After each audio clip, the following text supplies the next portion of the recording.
'cause I don't give a fuck what you say. Yeah, I'ma do shit my way, so you can go kick rocks. Miguel Ángel Pérez, bienvenido. ¿Qué tal, Carlos? ¿Cómo estás? Bueno, vamos con el juicio, procedimiento abreviado, juicio oral, juicio, lo que todo el mundo conoce como juicio, que parece que se acelera clarísimamente, y estoy hablando de la pata, mascarillas, licencia, o mejor dicho, obtención de la licencia Villafuel, casas a las que accedió como supuesto cohecho, José Luis Ábalos, y el resto de relaciones, toda la pata que coge al cogollo de Ábalos Koldo Ábalos, que parece que se acelera y tendríamos ya una fecha estimativa de cuándo se podría celebrar, Miguel Ángel.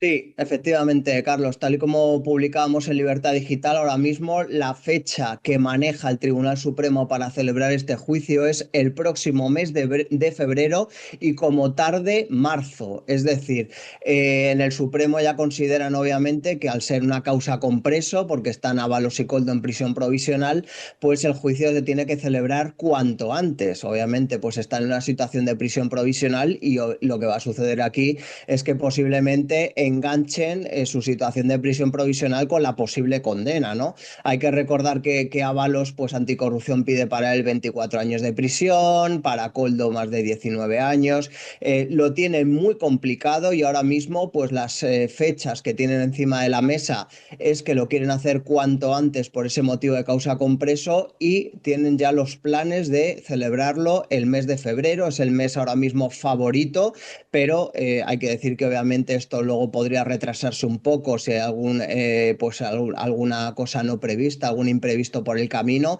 y en todo caso pues sería para el mes de marzo. Es decir, estamos hablando de que a la vuelta de Navidades pues el gobierno de Pedro Sánchez va a tener un nuevo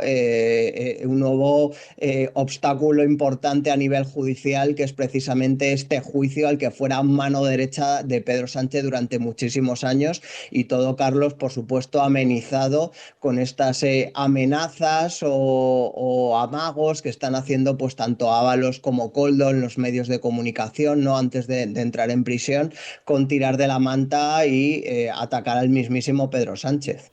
Ese, cuando aludías a algún imprevisto, no sé si te ha pasado por la cabeza un adelanto electoral. Bueno, yo me refería más a algún imprevisto procesal, ¿no? Ya. De que pudieran recusar a alguno de los magistrados en el tribunal. Yo la verdad es que ahora mismo adelanto electoral, si algo vemos, Carlos, es que a Pedro Sánchez le resbala todo, ¿no? Prácticamente. O sea, está en una situación después de la condena del fiscal general del Estado totalmente pues, lamentable, pero ahí de momento siguen por el momento pues, algunos de sus socios manteniéndole. Y desde luego pues esto se va a complicar cada vez más y más, porque ahora mismo pues estamos acabando el año con esa condena al fiscal general del Estado, pero es que esto va a ser solamente el principio, ¿no? Porque a la vuelta de Navidades la maquinaria va a seguir y obviamente pues va a estar en una situación muy complicada el gobierno de Pedro Sánchez, porque ya no solamente es Ábalos y Koldo, ¿no? En este juicio junto al Dama, sino que también obviamente sigue adelante la investigación contra Santos Cerdán, que era la última mano derecha de Pedro Sánchez en el Partido Socialista, y que también advierten que esa parte de las adjudicaciones a cambio de obra pública, a cambio de comisiones, pues va a ser especialmente grave. No, sí, yo estoy contigo, ¿eh? O sea, a mí no me extrañaría que Pedro Sánchez hubiese barajado en algún momento alguna posibilidad de aprovechar una ventana buena para hacer un adelanto electoral, pero todo eso se le ha ido al garete con la condena al fiscal general, porque a partir de ese momento, siempre que convocas o siempre que convocases, estarías convocando con una derrota judicial, con lo cual no tiene ni pies ni cabeza. Ahora, dicho esto, tenemos también la composición de la sala, ¿verdad?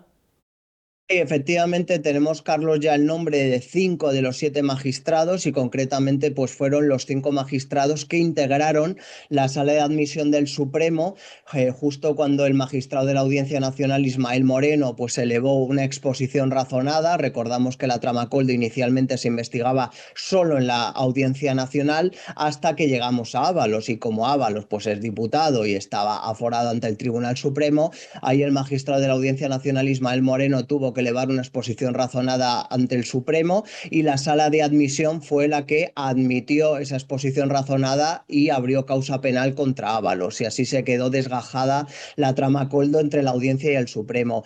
¿Quiénes integraban esa sala de admisión del Tribunal Supremo? Pues Andrés Martínez Arrieta, que obviamente va a ser el presidente del tribunal porque es el presidente de la Sala Penal del Tribunal Supremo, junto a Manuel Marchena, también Andrés Palomo, Ana Ferrer y Eduardo de Porres. Estos serían los 5 magistrados ya, digamos, fijos que compondrían este tribunal encargado de juzgar a Ábalos, Koldo y Aldama, y nos quedaría, Carlos, por saber otros dos que tienen que complementar pues este tribunal y que se está un poco a expensas de conocer por reparto a quienes les toca, y sobre todo pues aquellos magistrados que en ese momento no integraran la sala de apelación del propio Tribunal Supremo, que es donde se estudiaban, digamos, los recursos contra este procedimiento, con lo cual es cuestión de tiempo que sepamos ya pues el tribunal completo que se va a encargar de juzgar a Ábalos y Koldo, y que desde luego, Carlos, pues lo van a tener muy complicado por esta pieza principal.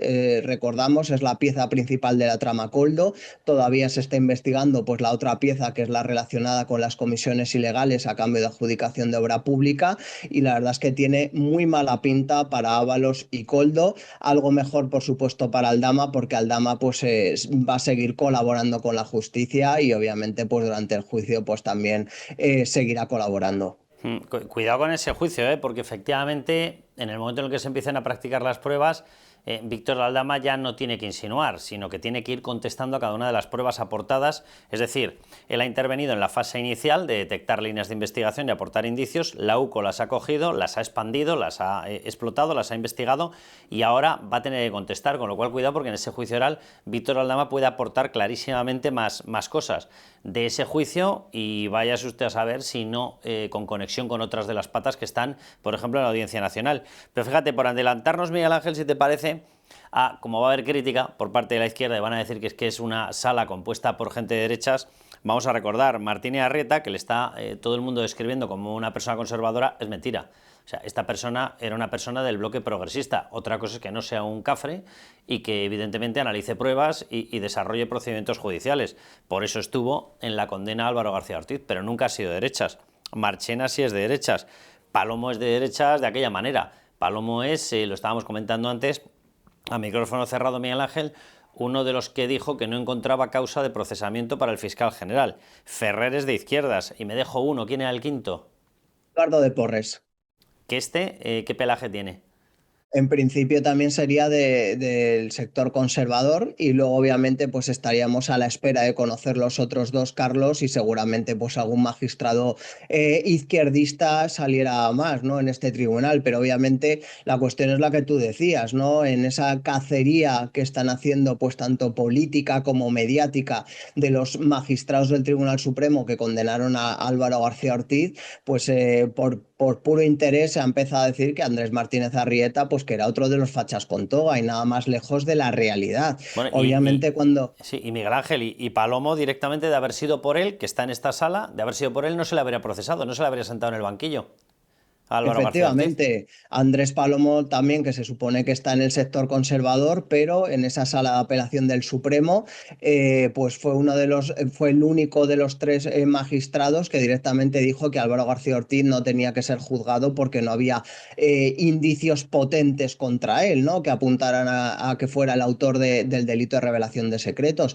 Con lo cual, al final, lo que vemos, Carlos, es que los tribunales, obviamente, pues están desde el punto de vista de composición muy igualados, ¿no?, entre un sector conservador y un sector izquierdista. Lo que pasa es que obviamente cuando el fallo pues no interesa al gobierno, pues intenta intoxicar y vender la moto, que hay más magistrados conservadores que del ala izquierdista, pero esto es completamente... Por otro lado, que te digo además, por la composición que tienen las asociaciones judiciales dentro de la profesión de la magistratura, la profesión judicial, sería lo normal que hubiera muchos más conservadores, porque la que es aplastantemente mayoritaria es la PM, que es la conservadora. Jueces para la Democracia, vamos, tiene a 3 y el del violín. Bueno, y de hecho, Carlos, tú fíjate que en el caso concreto de la trama Koldo, pues claro, se les ha caído obviamente el relato, porque Leopoldo Puente pues obviamente viene de un origen también de izquierdas. de la Asociación Judicial de Juezas y Jueces para la Democracia, y obviamente pues se les ha caído el relato porque en el caso de Ángel Hurtado sí que lo han machacado, ¿no? Lo han machacado porque es magistrado conservador, estuvo pues en el caso Gürtel, etcétera, y lo han machacado, pero ese relato de que son jueces facha, con el juez Leopoldo Puente, si te fijas, nadie ha podido decir nada de que sea un facha, porque obviamente todo el mundo sabe a nivel judicial los orígenes del juez Leopoldo Puente, pero aquí la cuestión, y siempre lo hemos dicho, no es la ideología que pueda tener cada juez, sino que luego en el desempeño de su función y en su labor sean independientes, y el juez Leopoldo Puente ha demostrado una independencia, vamos, libre de cualquier duda, ¿no? Con lo cual, pues en ese aspecto el juez Leopoldo Puente no ha podido ser criticado como han sido otros magistrados, porque en este caso además es de izquierdas. Bueno, fíjate que Leopoldo Puente además en uno de los autos se convirtió, yo no sé si por deseo o por falta de él,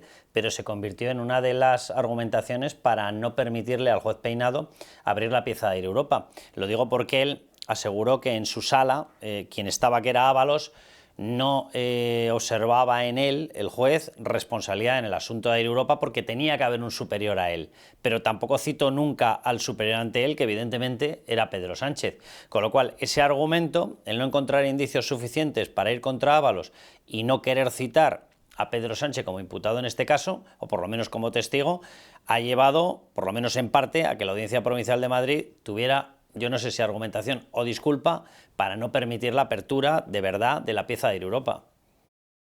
La verdad es que el tema de Europa es especialmente sangrante y escandaloso, y lo hemos comentado muchas veces, Carlos. Yo creo que es uno de los mayores escándalos donde ya se habla casi abiertamente, ¿no? Por parte de algunos de los implicados, como Koldo García, del cobro de comisiones directamente por parte de la esposa del presidente del gobierno, Pedro Sánchez, que es Begoña Gómez. Y sin embargo, oye, entre unas cuestiones y otras hay un vacío a la hora de investigar estos hechos. El único que quería realmente ir a por todo fue el juez Peinado, le cerraron el paso en la Audiencia Provincial de Madrid, y ahora nos encontramos que en la Audiencia Nacional, como en el Supremo, que se presentaron, recordamos, informes de la UCO en el marco de la trama Koldo, donde se hacía referencia a este rescate de Europa, se cerró el camino de la investigación, y al final ha quedado una especie de limbo judicial que nadie investiga o que no dejan investigar, y es uno de los mayores escándalos que hemos conocido en los últimos años en España, y de repente pues no se puede hacer nada, ¿no? Es una impotencia absoluta,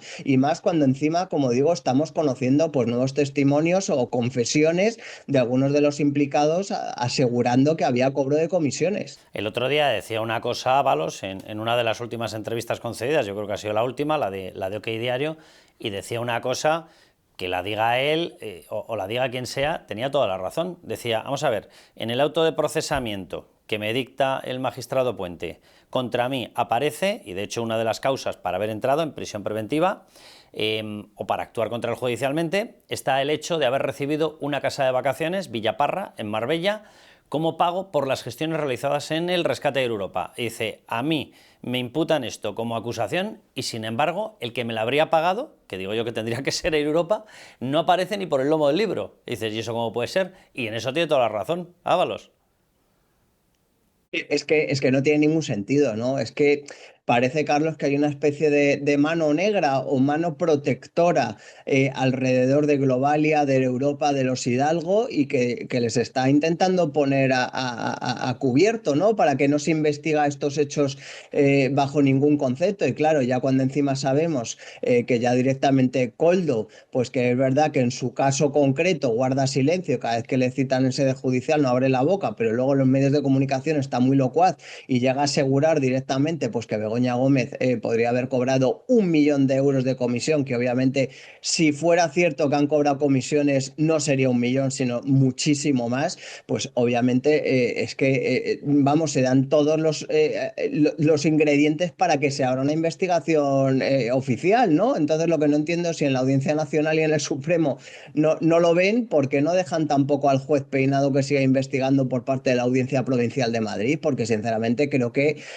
sobran los indicios para abrir una investigación por estos hechos, que es un auténtico escandalazo. Bueno, seguiremos muy atentos a todo esto, a lo de ir a Europa también. Miguel Ángel, un abrazo muy fuerte. Un abrazo fuerte, Carlos. Hasta la próxima.